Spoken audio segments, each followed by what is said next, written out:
spiritual practice in the company of a living saint Satguru is the greatest gift that can befall a seeker of God and self-realization. Today there are much superficial activity done in the name of sadhana and spirituality.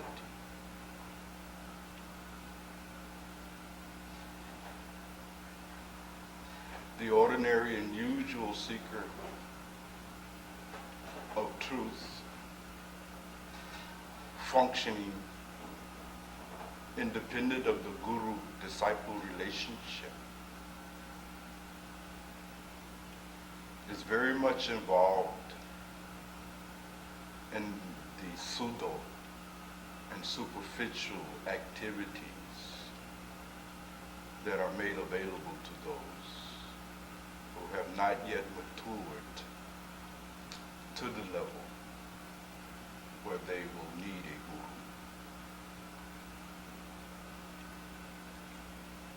You are already familiar with such pseudo and superficial activities because many of you have already exhausted them in order to come to the next level. The mere reading and memorization of scriptures,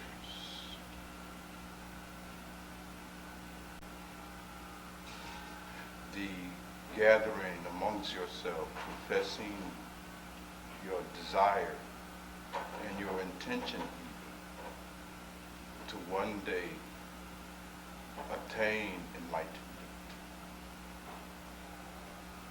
All of the endless hours of prayer, church going, mosque going, so forth and so on.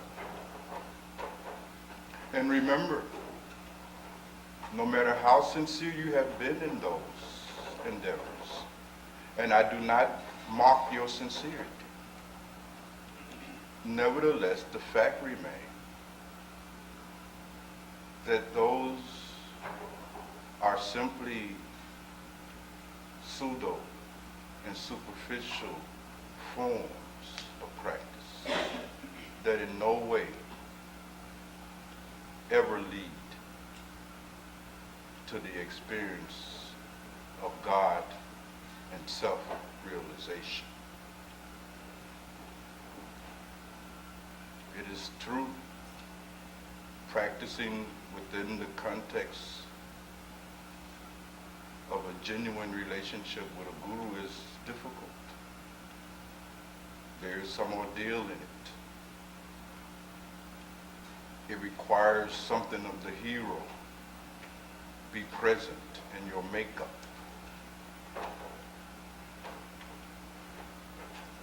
Much trial, much tribulation has to be undergone. But be that as it may, it is the only context in which general and very genuine spiritual practices may be engaged. And from the point of view of the ego, it is a harrowing, death-like experience. So today I thought we will begin with a consideration of what spiritual practice is. What is sadhana?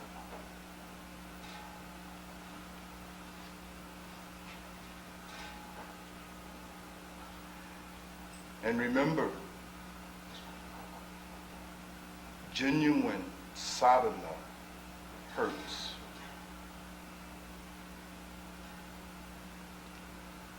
From the perspective and experience of your ego, sadhana is necessarily a very painful ordeal.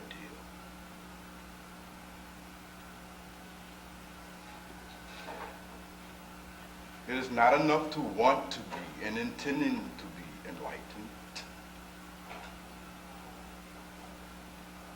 One must truly acquire the capacity and ability to do that which enlightenment requires.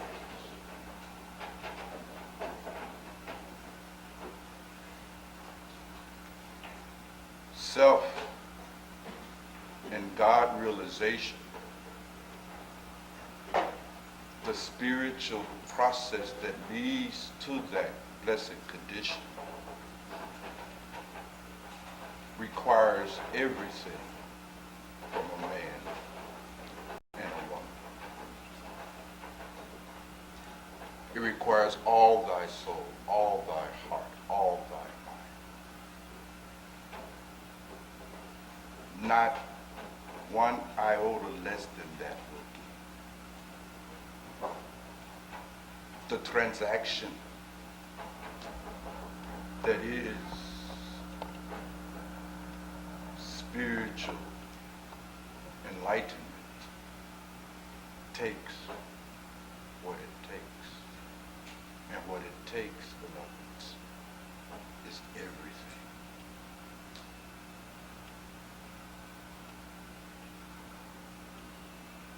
Real sadhana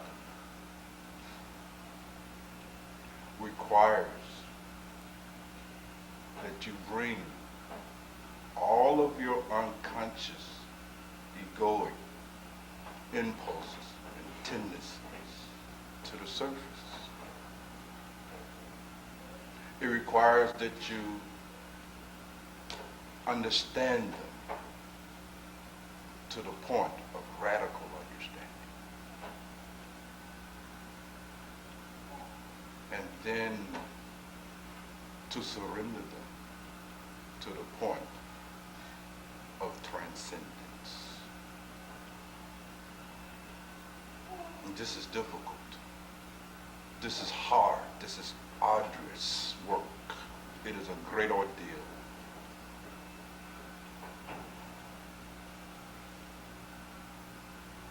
And you simply cannot replace the tapas and the very fiery process and ordeal of genuine sadhana.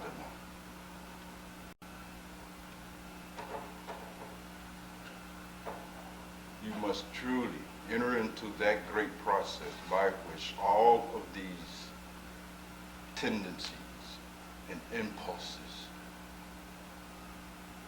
to cling to your sense of self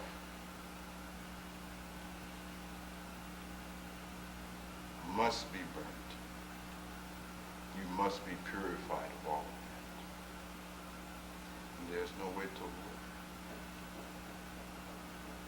it. And it will hurt you. It will hurt at the level of this body. It will hurt emotionally in terms of your feelings. It will hurt you mentally. It will not be comfortable. The great Hindu mystic poet Kabir Sahib says, it will not be a party at your auntie's house. It will not be like a visit to grandma's house where you will be permitted to jump up and down on the beds and run wild throughout the house. There will be much suffering. The path takes what it takes. And what it takes is the ending of you.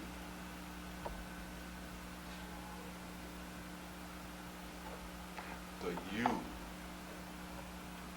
which you appear to be must be transformed and transcendent.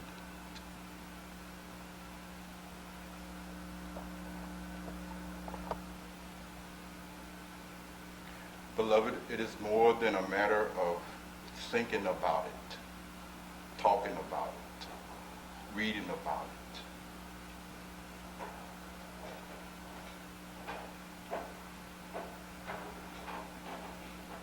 it. A very real process must be entered into.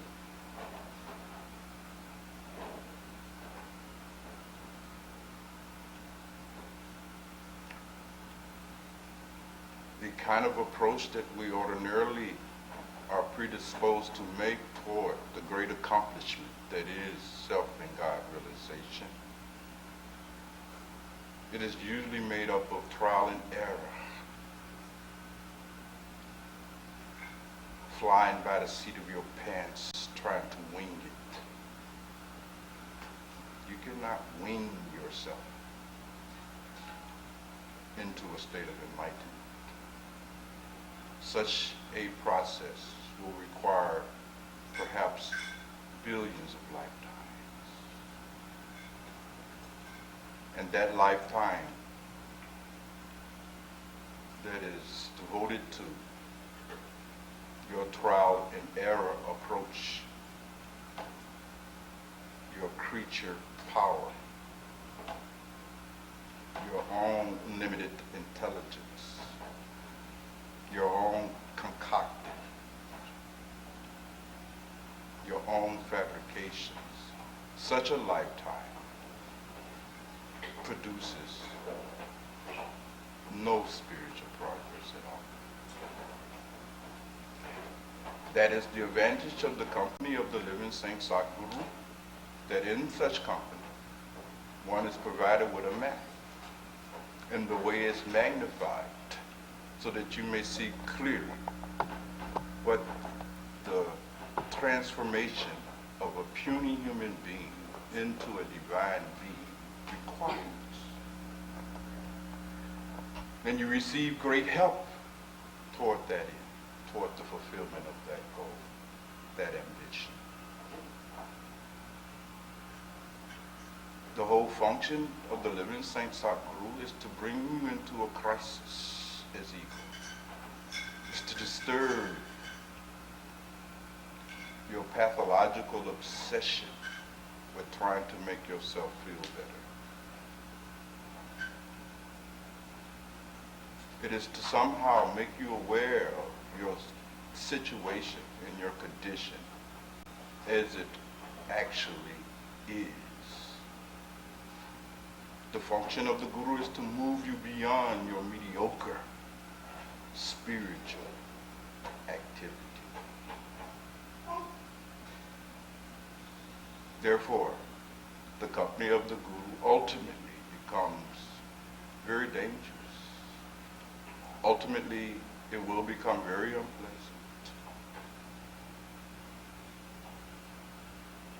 There will become many occasions where you will become angry with the Guru because the Guru will fail to congratulate you on some of your egoic activity.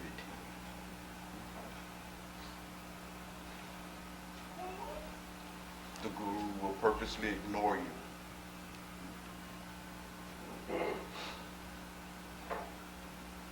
Will not say the sweet things to you that you long to hear. Ultimately, the Guru function is not to pat you on the back or in any way assist you in your effort to be consoled in your unconscious condition. It's quite the opposite.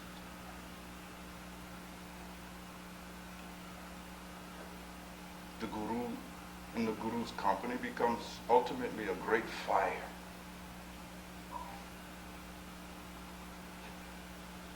A very fiery process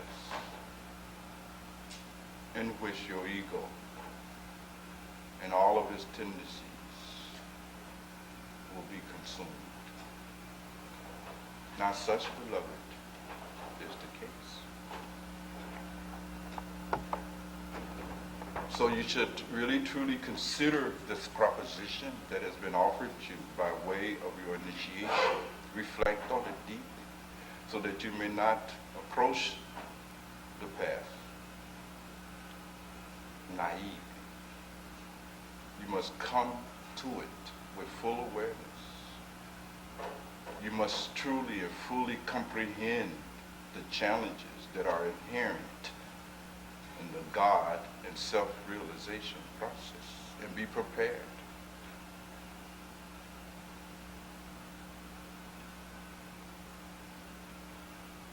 To die is ego. So I thought we should have some discussion about it today.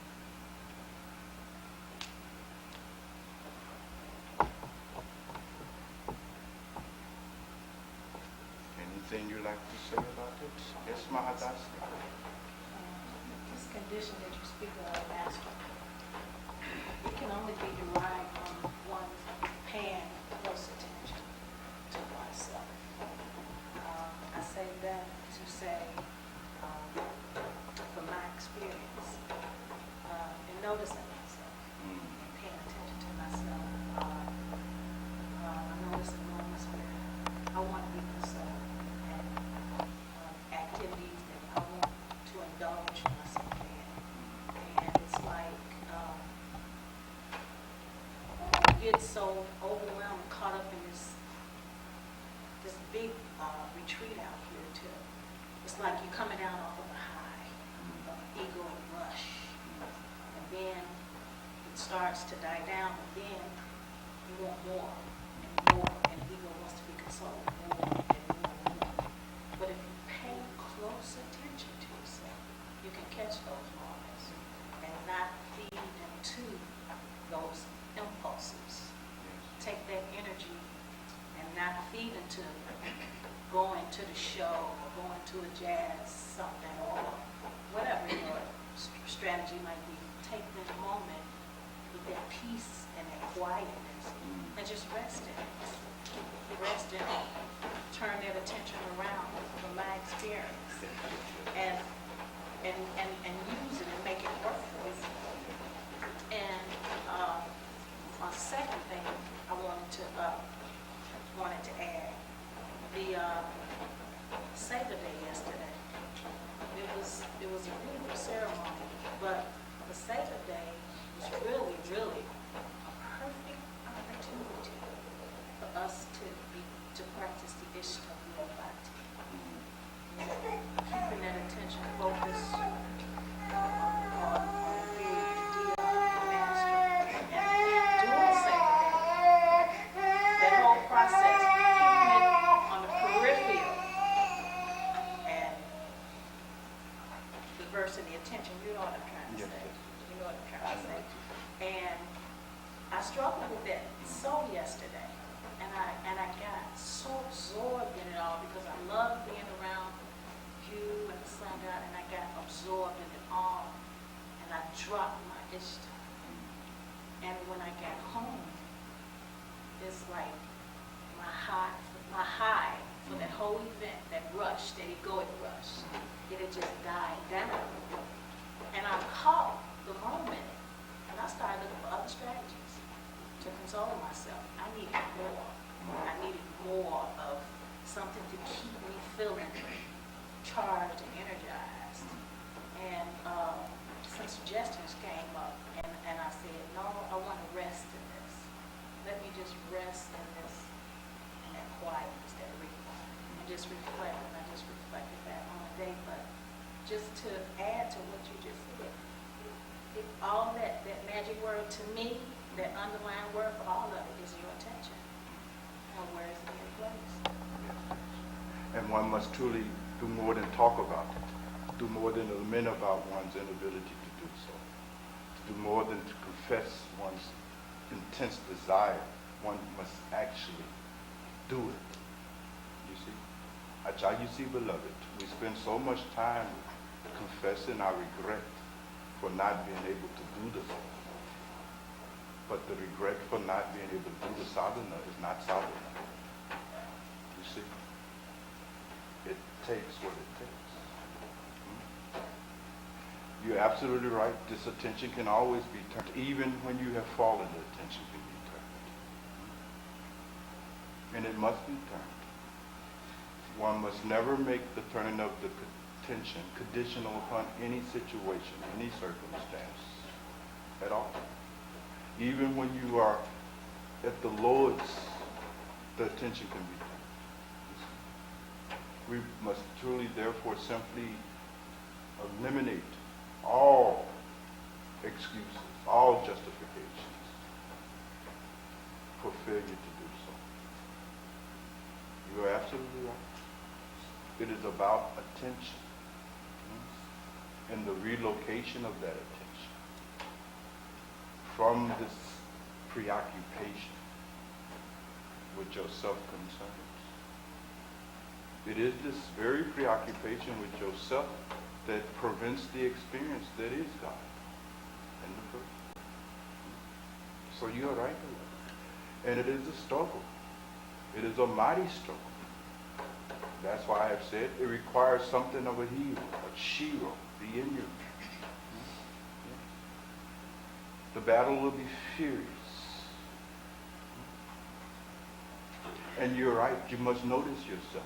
Because in that notice, you will be made aware of all of these unconscious and very subtle tendencies that we all have to console ourselves. They must be seen and radically seen. And you must lose all sympathy with them. All sympathy with them. You must cease being so sympathetic to yourself. Ultimately, you see, they must be surrendered, as you pointed out. Now you have fallen into an emotional state that is boredom. And your whole tendency, your whole predisposition, you have been habituated to immediately resort to some activity to give yourself some relief from this emotional boredom. Real sadhana requires that you stand through that and be burnt alive. And remember, I am not waxing poetically. It will feel like you're burning up. This will not feel good to you. Standing without any resort to distraction in the state that is boredom will not feel good. You will feel like you're on fire. The restlessness will become almost literally unbearable. Very uncomfortable. And you simply must, at that time, turn to, via attention, the estar. That is the moment. That is the practice. That is the fire. That is the tapas. That is the great ordeal that one must go through. Andrew, I will take your question later. You may relax. Yes, beloved.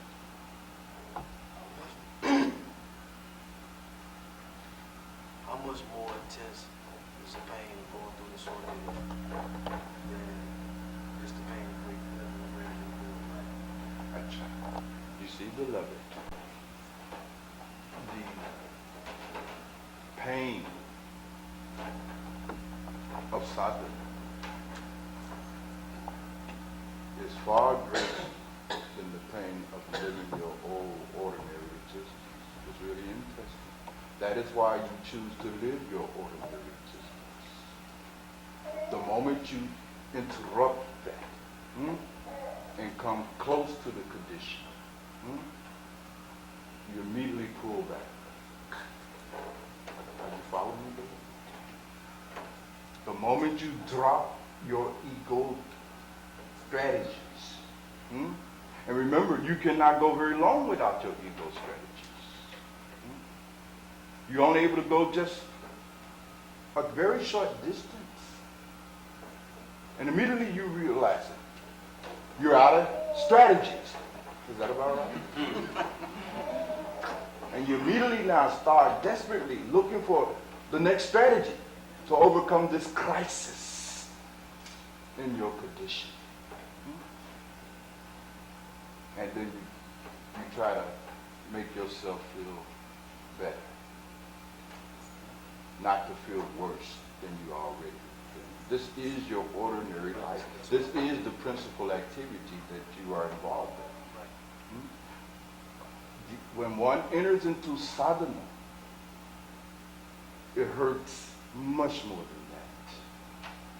That is why we say sadhana is like dying. In your ordinary way of living, you're not having any kind of experience, even close to the feeling of dying, at all. When one moves, beloved, into the condition that is genuine and real sadhana, then you will know what it means to hurt. You people simply have never hurt. It hurts. Sadhana hurts. And even when one becomes a mature practitioner, the pain don't go nowhere. The pain remains there. You have simply become capable of relocating your attention off of yourself and are therefore relieved of it in the moments that you can maintain the practice. But the moment you yield the practice, you are again standing in great pain. And this stage of pain lasts a long time on the path. Only after a very long time do the structures of your ego fall away. Then, of course, beloved, it's another matter. But you ask, Bhagwan, what is the comparison between the pains of the two states? And I tell you truthfully, the pains of sadhana is vastly greater than the pains that you are experiencing. It is true, dying while living. But it is not the greatest pain. It is not the greatest suffering. In the end, you see, the suffering that the ego goes through at the time of death far exceeds the pain and discomfort of time. You see, while you are involved in your egoity, while you are lost in your various strategies for making yourself feel better, you are experiencing some level of success in that. Otherwise, you would simply commit suicide. You see? But at the time of death, you see, then another process awaits you. And I can assure you, beloved, that the tapas of dying and death is far more painful than the tapas associated with sadhana. You just wait and see what the universe is going to do to de-egotize you. When the universe gets its hands on you, you will not be able to protest lying on your deathbed. There will simply be no strategy left available to you. In the cosmos, the universe is ruthless. It is waiting, willing, and capable of dealing with your ego. And it will deal with your ego. But alas, to what avail? And again, you will simply have to take further and go through the process again. You'll get a new ego until you get this shit right. It is interesting, beloved, the Akan wisdom system.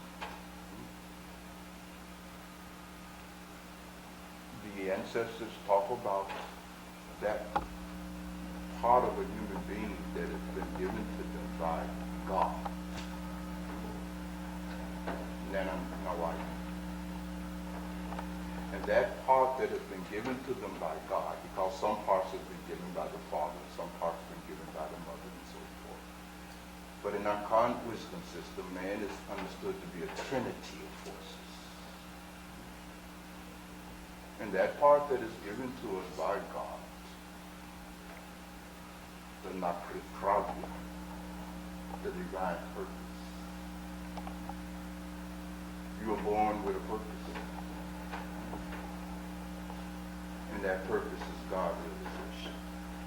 That purpose is happiness. That purpose is righteousness.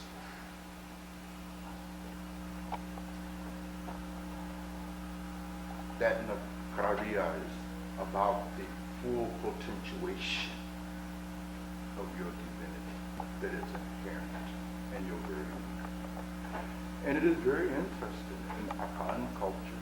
Society, you cannot simply arrogate to yourself such status as you all do. You claim, I'm a good person, I'm a loving person, Bhagwan, I'm a nice person. These are your claims you're making, your arrogance. In our common culture, that has to be conferred on you. The community has to decide based on how you have functioned in the community, whether in fact you are entitled to be calling yourself compassionate.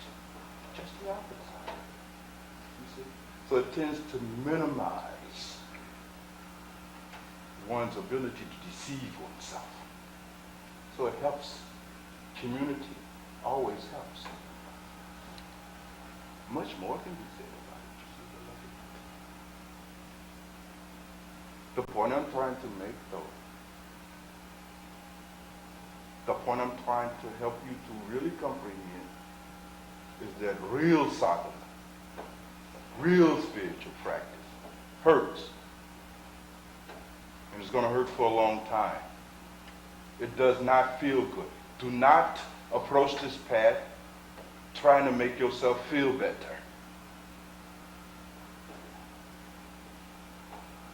The path is not intended by design to make you feel better.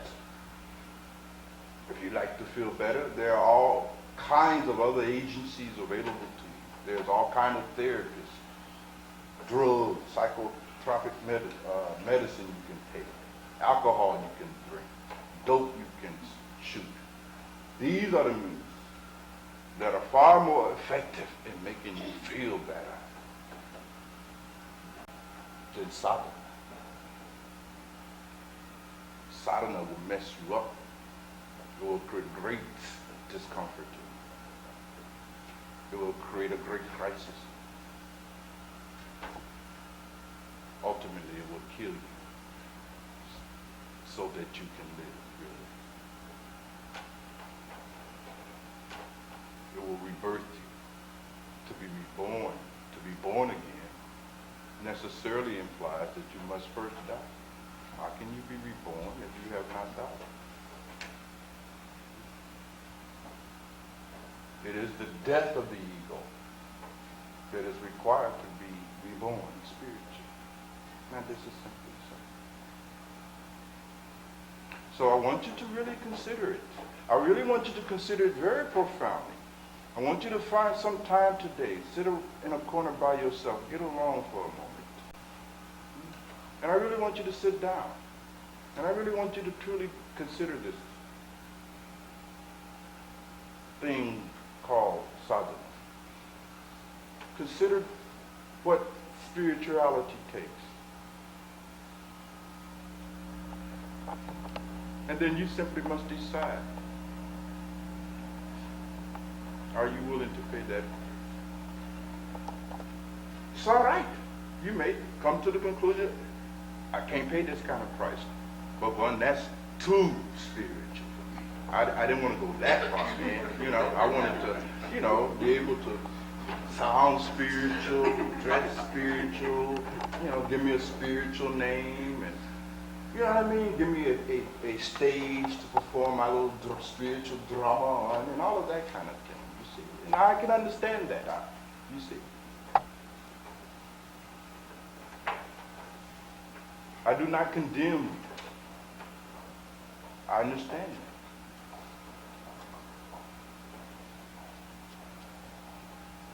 But for those of you who choose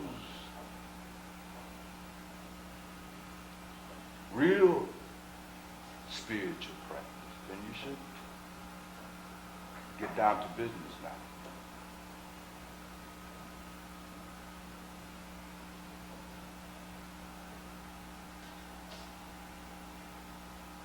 You must do more than think about it. You must do more than all of this endless talking about it. You must be more than intending to become spiritual. You must get down to business.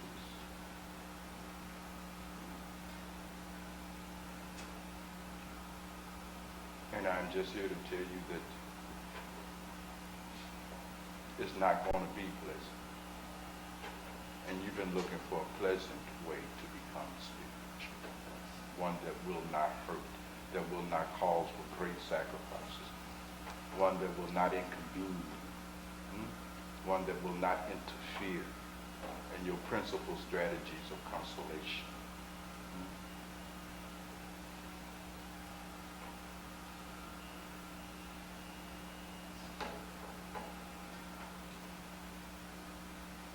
The tapas is real.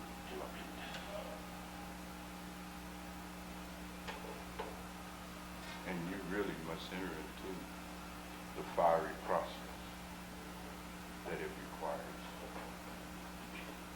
on this path. Something else to say about it?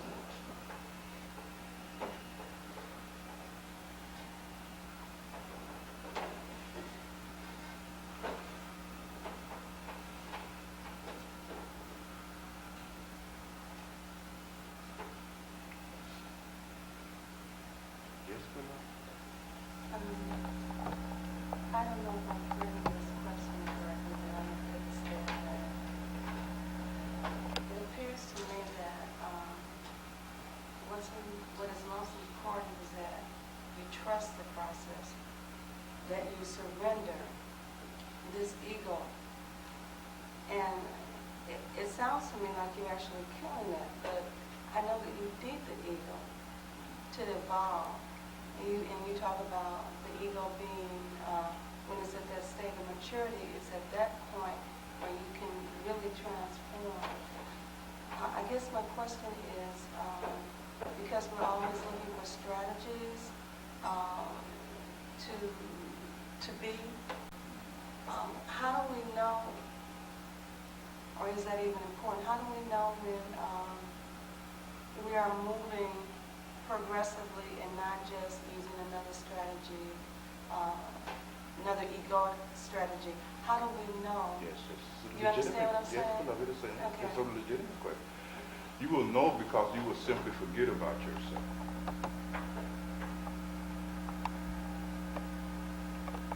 You will lose all experience of the you that you are now. The you that you appear to be will simply cease to be. You will not be remembering yourself all the time. You will cease meditating your condition. Acha, beloved, it's like when you sit in meditation. I have said that the body will hurt. It hurts. Sitting in meditation hurts. How do you know when you've been able to relocate your attention off the body? You don't feel the pain of the body. But the body is still in a painful state. The moment you return your attention to it, you discover that, don't you? All right?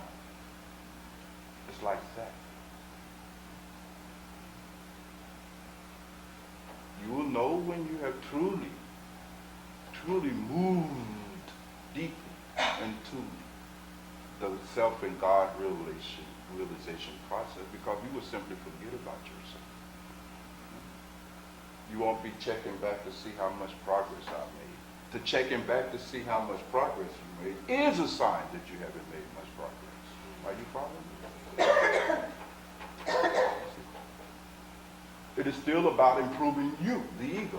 Your relationship with Satan is still related to the culture of self-improvement. You're still trying to improve yourself. And genuine spiritual practice has nothing to do, or certainly is not limited to self-improvement. It is about the transcendence of that very sense of who and what you are. Radical transcendence. So much to the point that you simply cease to. In fact, when it is most perfectly accomplished, you see, the realizers of that condition have always exclaimed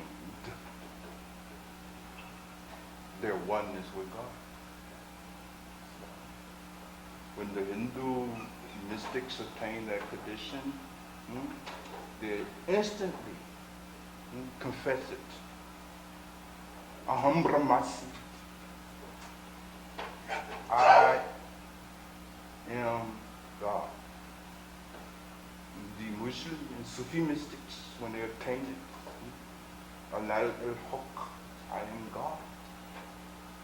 The ancient African Kemetic mystics, when they would attain, would exclaim, Al-Muqasa, I am the divine.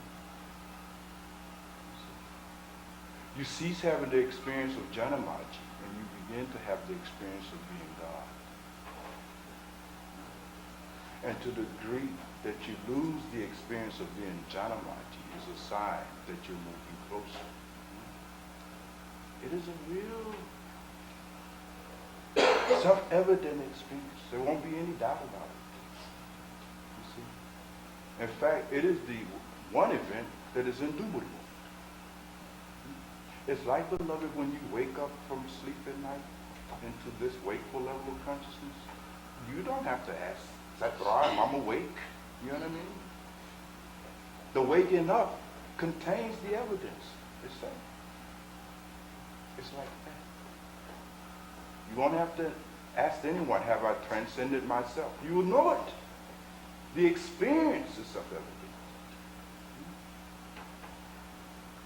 So your question is a question we all have. Yes, Anuraji and then Karavati. So now, this state, the existence of the many cease to exist. There's only oneness. Yes. The whole experience of the many drops away because you are able to see now beyond the surface.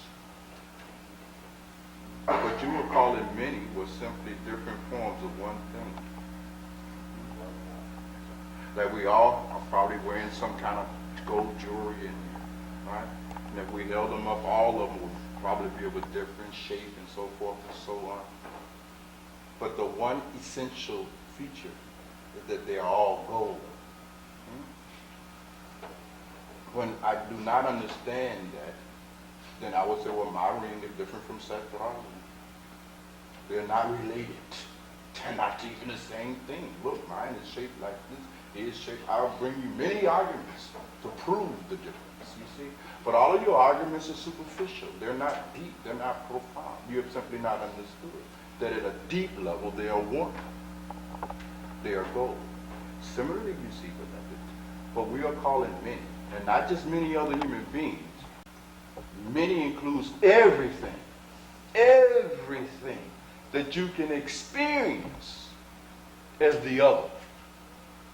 Whether it's an other human being, a tree, anything that you are having the experience of being other than you is you. You see? So the greatest number there Is one. is one. Right. One is infinite. Indeed. Man used that word. Yes, you may. Yes. Because he cannot. Consciousness is there for him to. I mean, you can't identify. You couldn't identify. Man could not identify every single grain of sand on the beach. the numbering system, it's impossible. All that's in existence, it's impossible. It's unfathomable. Exactly. It's not available to this level of understanding that you have. You see, it is beyond that. You can't know anything about it. Hence, God is the great mystery. You can experience it, but you can't know it. Is that right, somebody? Where is somebody? Somebody, you bear witness, beloved? See somebody. She just did a great sanyama about it all in South Africa. Teravaji, beloved, you have something to say about it? Yes, Bhagwan. I just wanted to mention that it would appear in my own life that a great significance is to have spiritually evolved to the point of knowing that you're convicted on the path to the point that no matter what attitude, I'm not giving it up. Beautifully said. In fact, you see, that is a point one must come to as eventually. The sooner the better. It is the point where one is devoted at any cost. And one simply must become devoted at any cost. One must always be devoted to the process. Now, sometimes you see, especially when you begin to, as Mahadasi said, notice yourself. One of the first things that you start noticing is the shadow. That's part of your ego personality that you have split off from yourself. And it don't look pretty. You start seeing your laziness. You understand? You start seeing how petty you are. You start seeing your arrogance. You start seeing all of these things in yourself that you have been struggling and mightily struggling to avoid seeing. And it comes a time, you see, beloved, when you see that. And it is in those times that you become so full of despair. Literally, you become depressed. It hurts. It don't feel good. Do you understand me? That don't feel good when you discover all of the bullshit in yourself. It does not feel good. It's one thing when you sit around over tea and cookies and confess to each other your shortcomings. I mean, you playing the humble game. You understand? It's just more your play acting, right? But when you really get a glimpse of it, or when you are revealed as being that way by somebody else, you see, some situation arrives and you get so bad you curse everybody out. Now you cannot sweep that under the rug. We all done seen it. You busted. That's what's good about the transformative groups. You get busted in the transformative group. I think that's why so many of you rascals avoid it. I noticed that only a few you got that kind of courage to show up. You know, because you know, hey, you know, I don't want to get busted. And in the transformative groups, when they're done correctly, you will get busted. And you simply don't want to be busted out. But it will happen eventually. If you rightly enter into the sanyamas that I have offered you during your personal retreat, you see, you will begin to discover all this stuff. Mahaseva went and he said he's got a glimpse. And he said it just made him sick. Huh? Literally, is that right? Or were you exaggerating? Huh? It was right. You just wasn't being dramatic. Made you sick, made you feel like throwing up. I remember Sadaji confessed to me an occasion doing some deep reflection at work. Said he became just so upset with himself, so sick he just came home and sat down. Is that right, Sadaji? It doesn't feel good. Hurts. Doesn't feel good. You're right there. It's at that time that you must remain devoted under all conditions, even these kinds, right? Do not become so overwhelmed with the despair that you now want to abandon the sadhana, the practice. Because that's ordinarily what you want to do. You become so depressed about the revelation Hmm? That you don't want to meditate now. You don't want to do any kind of silence.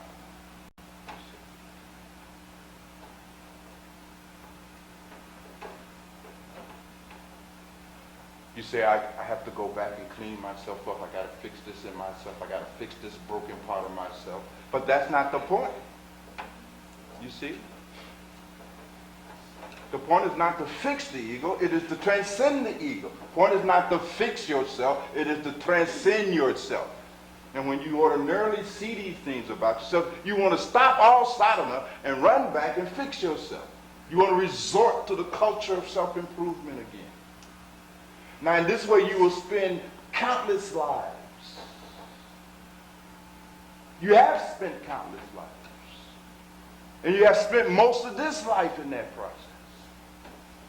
Trying to fix yourself up first. And then do sadhana. That's never going to happen. Is that right there about the G? You simply have to be committed to the practice in the midst of this.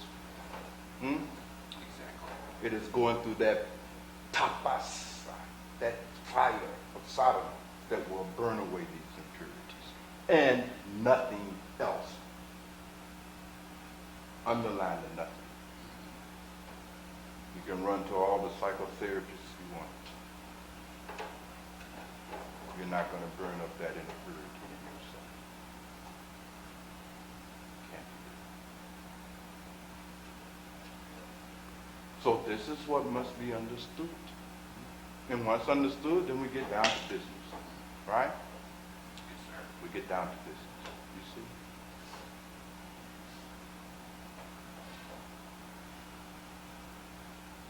Sadhana is an ordeal. It will hurt you. It is a part of the journey of the hero. You will encounter the dragons and the beasts working within your own unconscious psyche. And you must enter into battle with them, not flee like a punk. You see? It is a great ordeal. You must stand like a soldier on the march. And not abandon your post.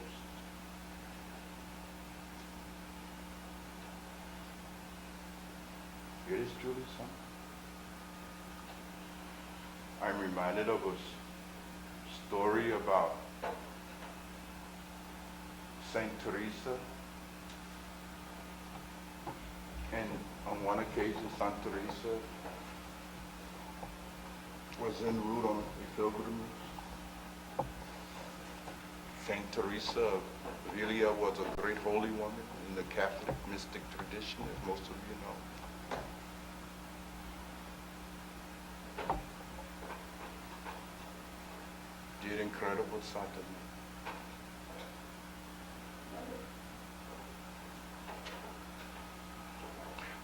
But at a point in her career, prior to her attaining her blessed state, like all of us, you see, there were some things she had to learn about the process that she didn't realize about it. And she had given herself completely over to Jesus, you see. Janamaji, you were talking about trust. Right? There's been few Christians who have really trusted Jesus. And among those few that we can count on our hand, Teresa stands out. You see? All that trust in Jesus, you see. Truly enter into the ordeal of Jesus Bhakti Yoga. But on the way to pilgrimage, she fell off the horse into a puddle of mud. You see?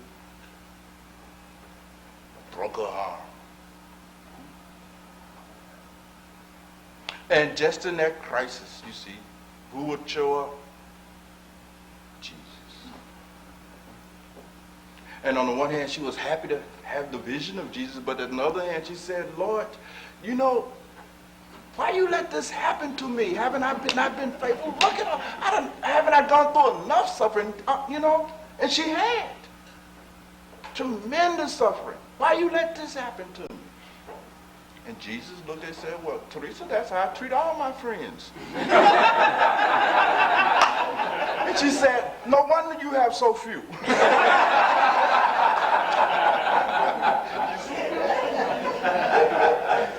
That's how God treats all his friends. He give you suffering. He give you pain.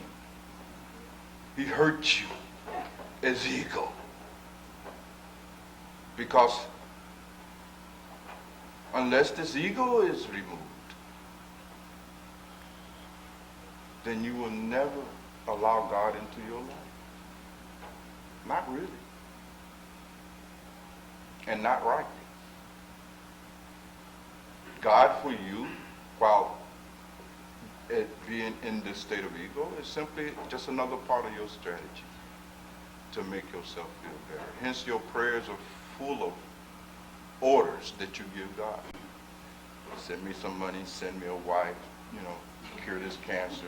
You know what I mean? It is always reference to making you feel better. God is reduced to being a servant in your life.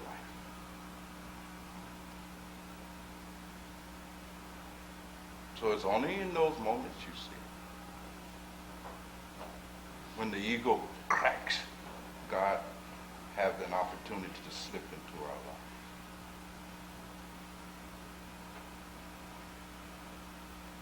But the path and the sadhana associated with it is truly a great ordeal. And that is the thing that I'm calling you to truly now seriously go home some point during this day and really consider this thing. You cannot wing yourself through this. You're not going to fly by the seat of your pants. You must truly become 100% committed, and you must follow the instructions that you have been blessed enough to receive. Simply talking about the instruction, talking about the teachings, talking about the injunctives that has been offered you is not worth the breath that you're speaking about them in. You must actually do it. Truly. You must truly confront this, all of this ego stuff that is going on in us. You must truly confront it. And you must not only confront it, you must take responsibility for your condition. And then ultimately you must outgrow it.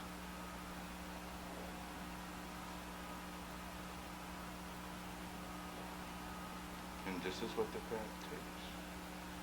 You must become serious about it. And deep down inside, you're really not serious yet. You're not serious.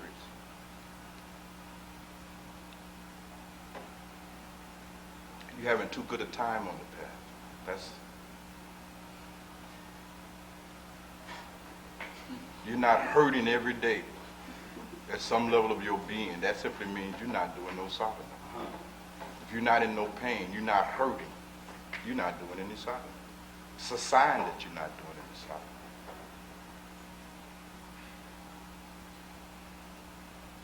Sadhana hurts.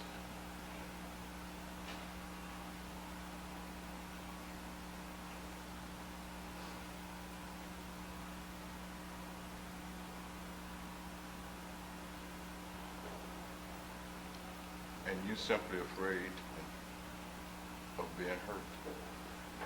That's what keeps you teetered to your ego strategies. You really don't want to be hurt.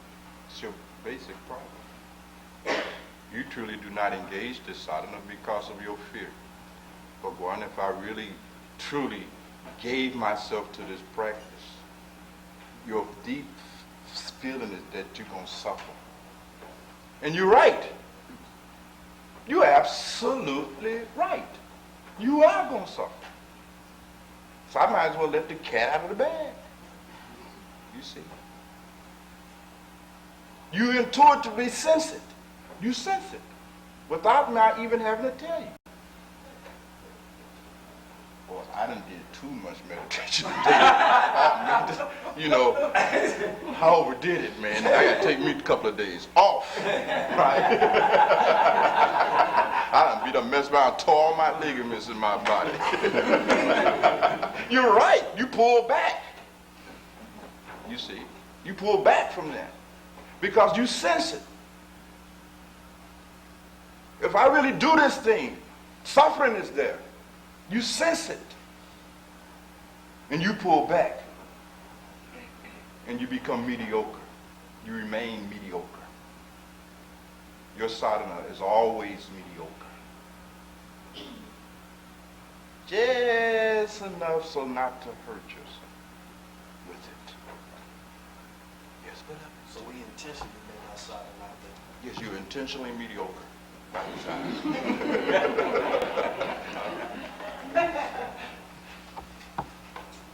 And the reason is because you sense it. This is dangerous now. Now this is getting dangerous. This is going too far. You see? This is going to start messing with my relationship with my family. Right. Sadhana is going to mess with your relationship with your family. That's what it's supposed to do. It's going to do that.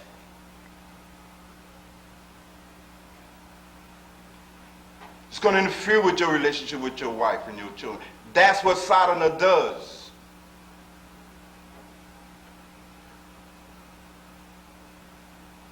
It's going to take some time out of that. And that's going to hurt because you want to be there laying in the bed watching TV with her. Or you want to be with your children watching them play and frolic in the backyard. Yes, you see.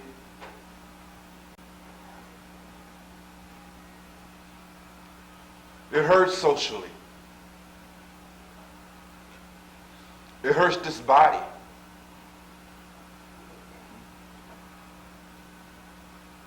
And when you get too far into sadhana, when you come too close, you pull back. Some of you pull back even hearing the talk about sadhana. You ain't even doing any sadhana. You see? But when you come here, and I'm in this kind of mood, now that'd be too much. This scares you. This scares you away. I've scared away thousands of people from this shed. Believe me.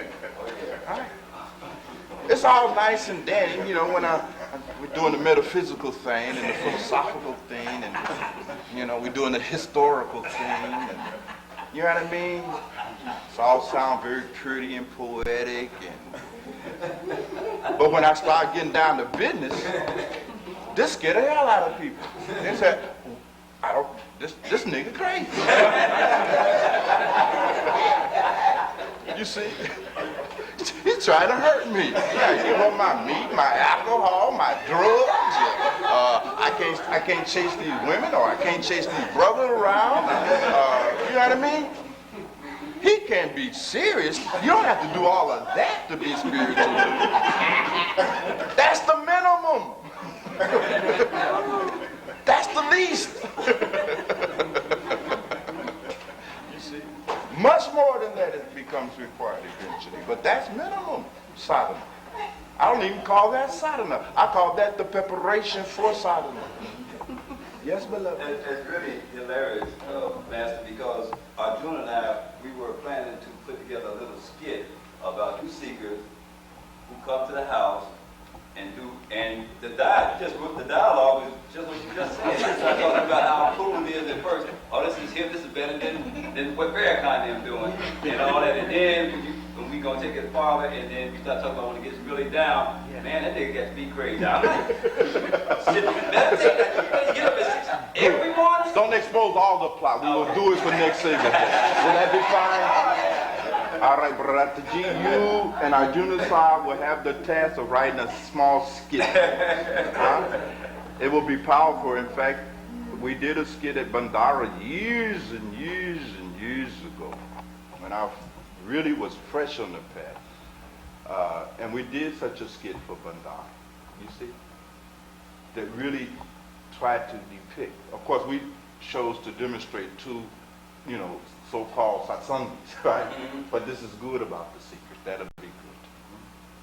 So we look forward then next year to seeing this dramatized.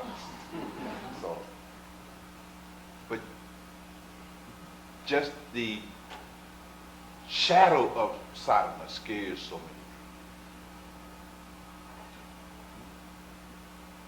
For that very reason. Fear, in this sense. That my strategies and my principal strategies at that for consoling myself are now threatened by the requirements of the thing. And that scares.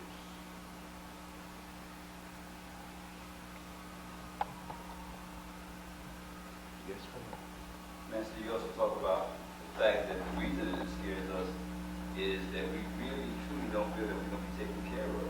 We really are afraid to give ourselves over to the process because we truly don't, in spite of what I might say out of my mouth, really don't believe that God's going to handle this. That's right. That if I don't do it, it ain't going to get done. Janamaji started our conversation in that direction. All of this resistance and reluctance in you, apart from the fact, you know what I mean, that it will cause you these interruptions at the level of your ego strategy, is most fundamentally rooted in just that. You really don't trust that there's any force or power in the universe that is taking care of you. You really don't buy that, you see. You have presumed to be a separate entity and disconnected from and unrelated to not only other people, but even God.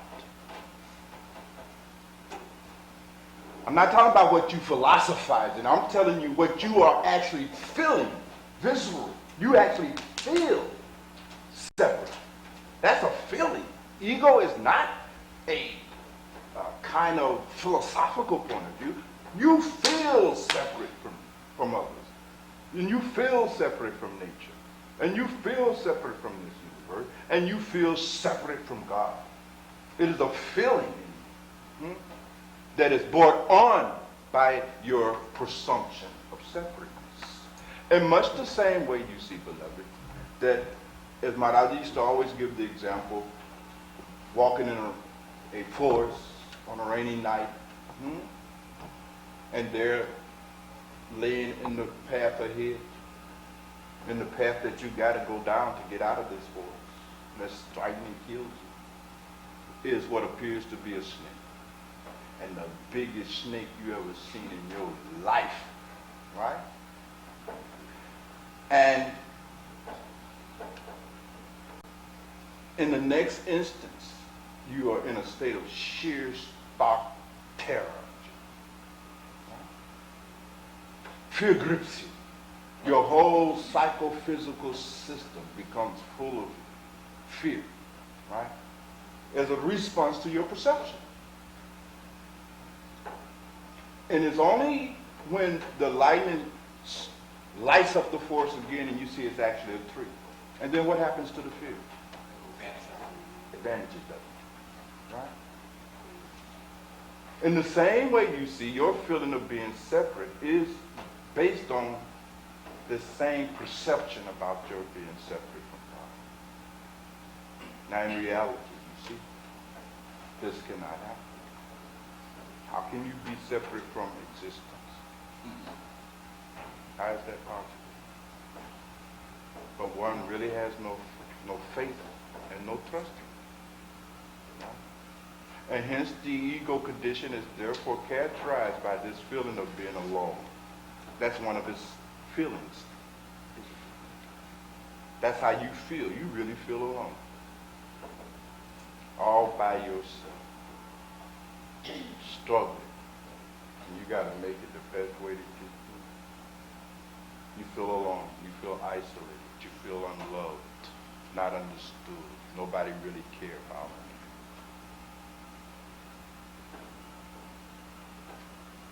you. And that don't feel good, do it? Being an ego don't really feel good. You see, this is the point. You really are not feeling that good. It's not like your strategies are to maintain a happy-go-lucky state of being. No. Your strategies, all of them, is simply not to feel worse than you already feeling. That is all. It's not ever a time you feeling good as you need and want to feel. Haven't you noticed it? You're simply never feeling as good as you want and need to feel. It is always mediocre. You live a very mediocre existence. Minimum need. You see, and temporarily fulfilled. But never to the point that you need and want to be fulfilled. You are alone, struggling, as evil, because you don't trust. You don't have no faith. You cannot even see what is perfectly obvious, that there's a force taking good care of you, breathing you, circulating this blood in this body, metabolizing your foods, rotating the seasons, balancing the sun within a hair, keeping it from moving. One hair, because if it did, it would burn you up.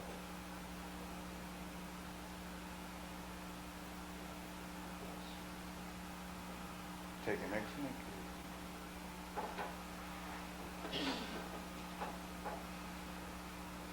There's no faith. That is why the saints and sages of Bharataji have said you must have faith and you must trust.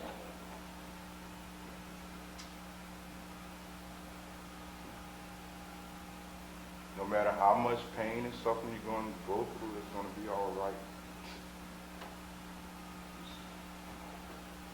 It's going to be all right. This is a kind of attitude you have to have. You see? Maharaj used to always say that once you have been given the gift of knowledge, from that point on, you shouldn't worry about nothing. No. If you're worried about anything, then that simply means you have not taken the right advantage of your initiation. You have not really taken refuge in what you got. Your worry and your anxiety about it all, your problems, your preoccupation with the solving of all these problems is simply a sign of the absence of this trust, faith, in the condition of being carefree. Not irresponsible. Don't misunderstand me. Carefree. Not worried about it. Good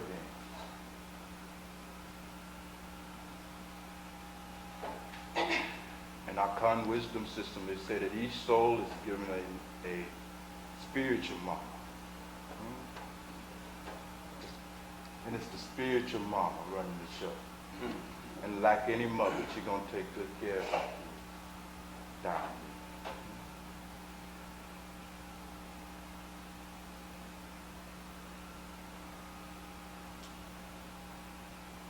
But today you see the idea was to really offer you some thoughts to truly leave here today and deeply ponder and deeply consider, so that you will have a right understanding about sadhana.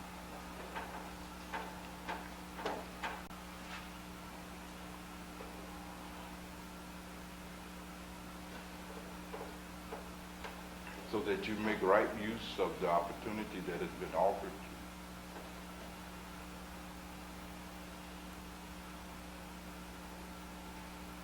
So that you do not fall a victim to the endless variety of pseudo-spiritual practices that are available in this time and in this place that we are living. So that you not become so infatuated with them that you miss the real opportunity that is before you. And then find yourself on the time of your death,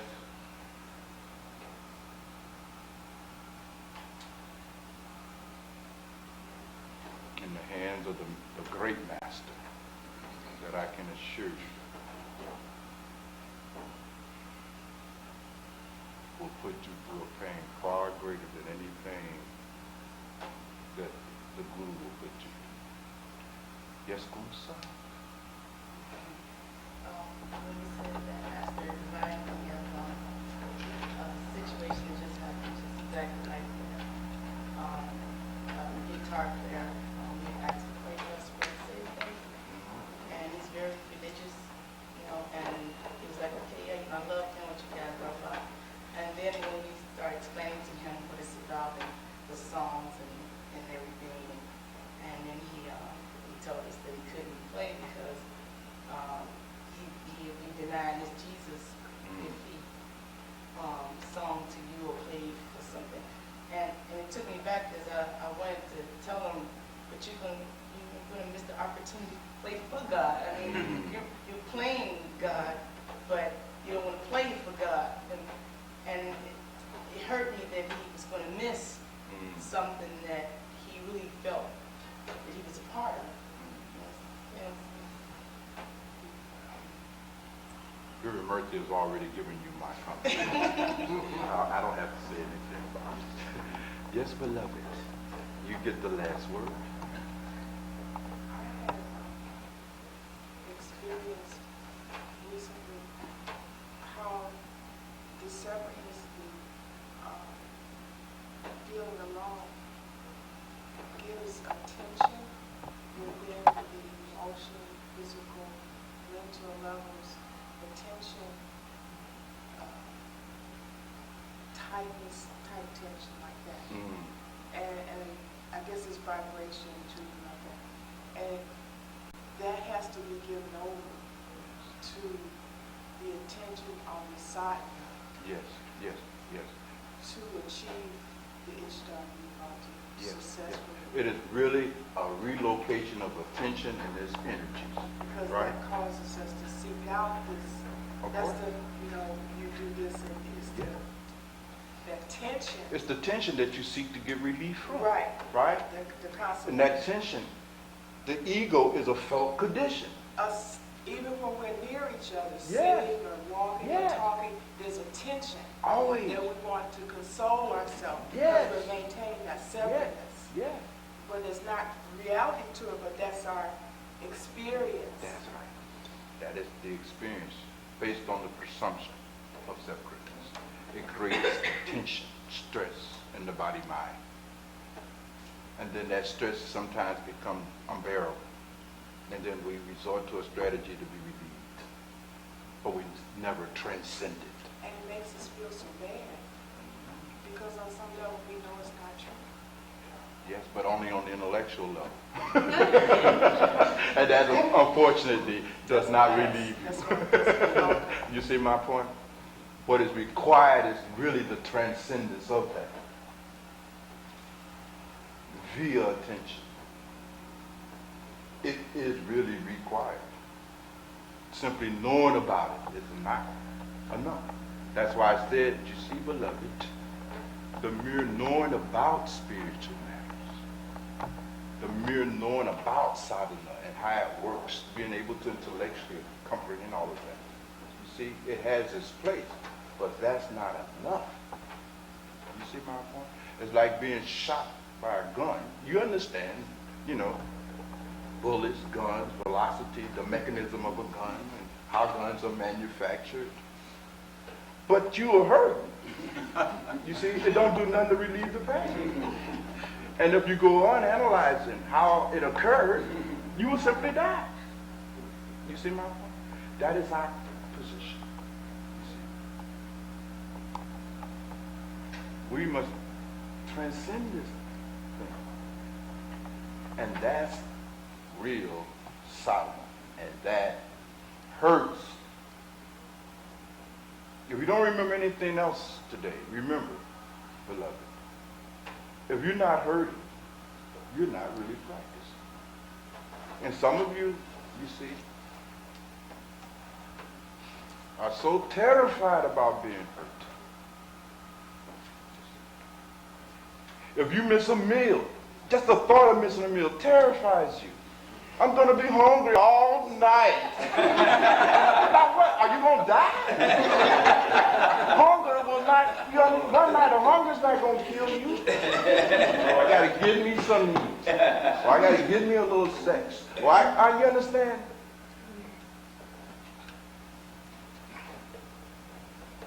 It's going to hurt. It's a sacrifice. It's an ordeal. Even in the ordinary, mundane accomplishments that people make in this life, you have to go through some pain. Look what a dancer goes through. Now a dancer, he or she, they got to stretch their body to unbelievable limits.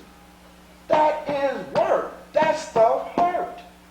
It looks pretty as they dance, but you don't know the price they paid, the pain they went through to be prepared for that. Or a basketball player or whatever, you see. It hurts. Transformation hurts. The movement from your present condition to the desired condition involves some pain. Where there's growth, there will be pain first.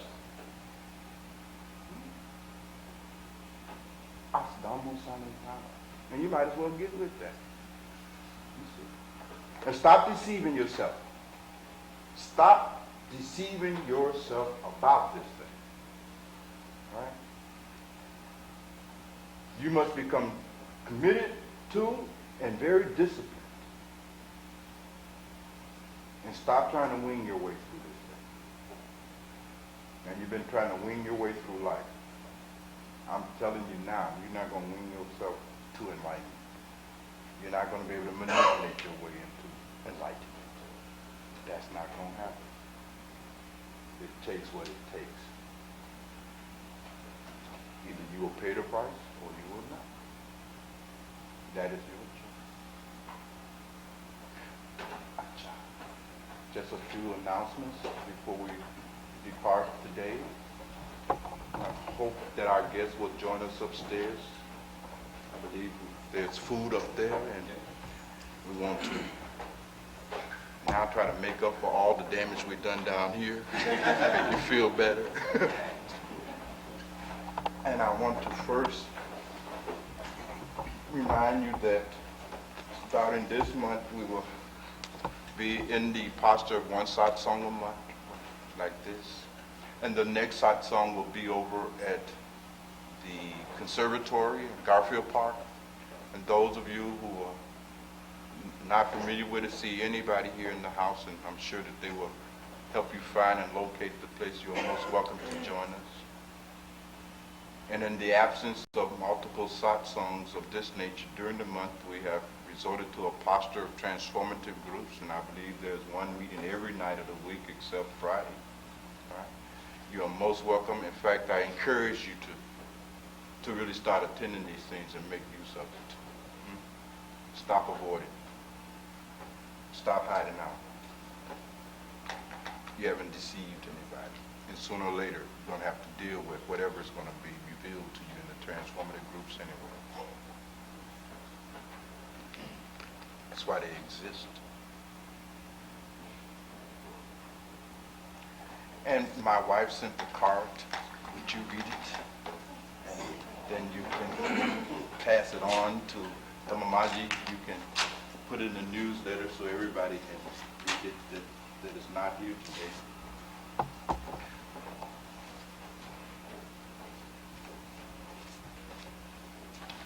In the card it reads, "Thank you very sincerely much," and enclosed, "Greeting to all. I want to truly thank the House of Ra for the kindness that was shown to me at your Savior Day celebration. All the graciousness was appreciated and truly enjoyed. The gifts and the special presentation of the beautiful floral arrangement and card by the women of the house really took me by surprise. I must say to all of you that God has shared Leonard Bhagwan with me, so I must share him with others, even though it is very hard for me to do.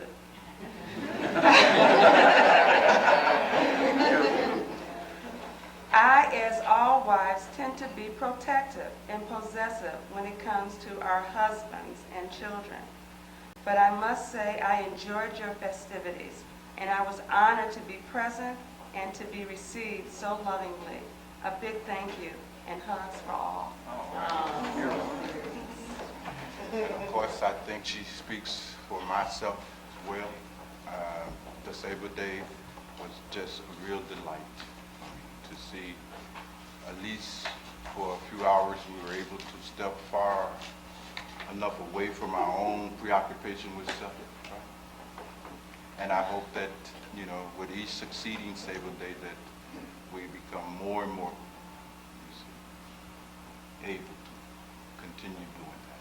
Thank whoever it is for these flowers. Thank you so much. And remember, what you want is on the other side of pain.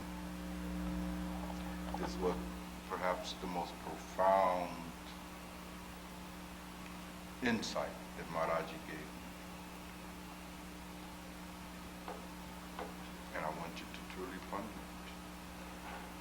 Because until you can ponder it and understand that that is simply so, then your sadhana will remain on this side of the pain, and you will remain mediocre, and you will not get this